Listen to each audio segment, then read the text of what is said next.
Hello everyone, this is Suzanne Knabe-Nicole from Police Science Doctor with your weekly dose of police science snippets.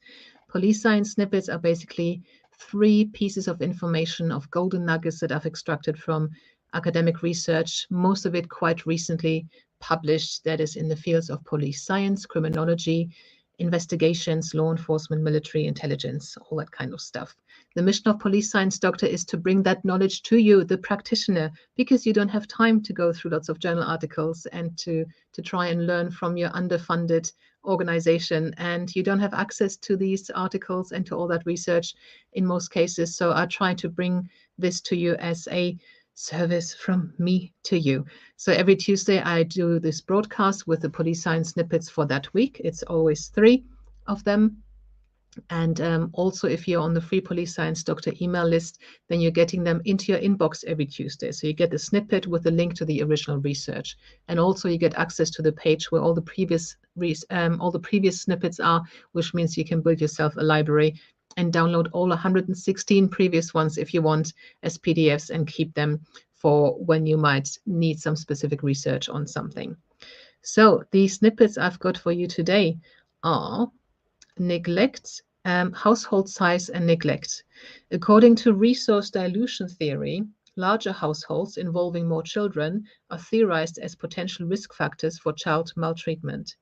However, in collective societies, it has been shown that having more adult family members in the household who have the will and agency to intervene will predict less chronic neglect.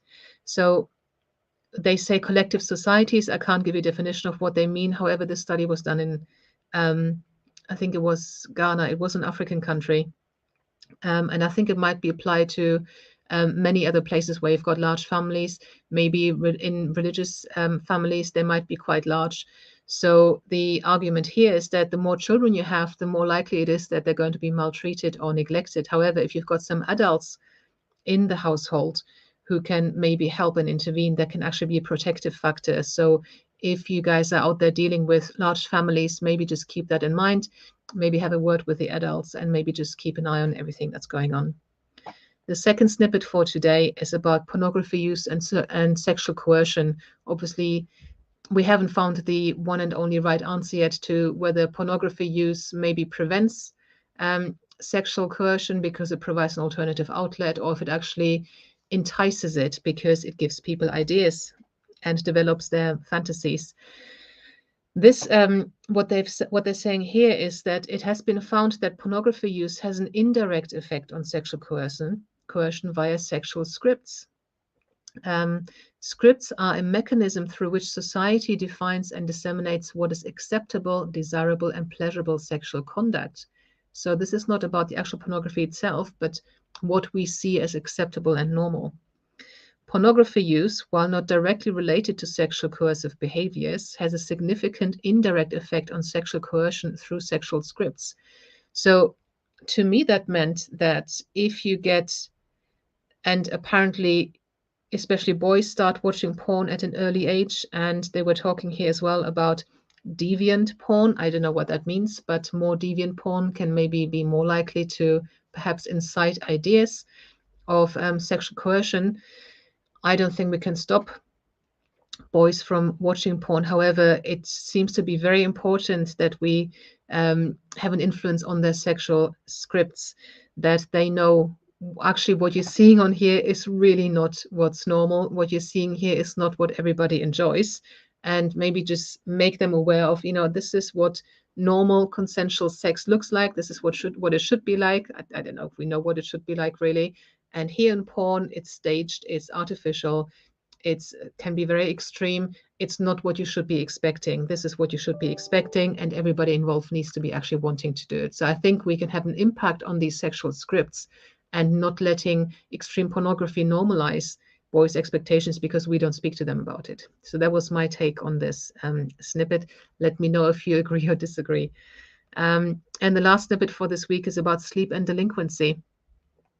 Poor sleep is an important predictor of delinquent behavior among adolescents. Low quantity and quality of sleep, as well as high frequency of sleep disturbance, increase the risk of juvenile delinquency.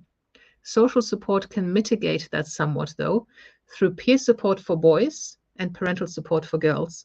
So it is actually important for teenagers to get good sleep. If you're dealing with a family where you know that it's very chaotic, it's very loud, maybe the kids are hearing banging noises, fights going on between the parents, and you know that has an impact on the children, especially on the adolescents. See if there's anything you can do to assist. See if there's any way that you can intervene, because it can actually raise the risk of delinquent behavior in those youths. And it's quite interesting that the gender difference there, that the risk can be mitigated by parental support for girls and by peer support from boys. So these were the police science snippets for today. I hope that there was something in there of use to you. Obviously, it's a mixed bag all the time, because you guys work in very many different roles, and it's, you know, something can be useful to you one week and there might not be anything for you the next week, but that will be very useful to somebody working on something different.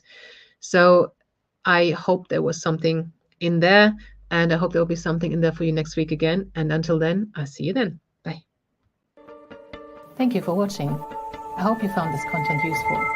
You can get access to each episode's transcript with key learning points, timestamps, and references if you get yourself onto my mailing list. Just go to the main website on policesciencedoctor.com, and on the bottom of each page you will find a sign-up form for notifications of new content. Just enter your first name, your preferred email address, and the type of organization you work for. You will not get any spam. This is just for me to let you know about new content and for you to get access to all the transcripts.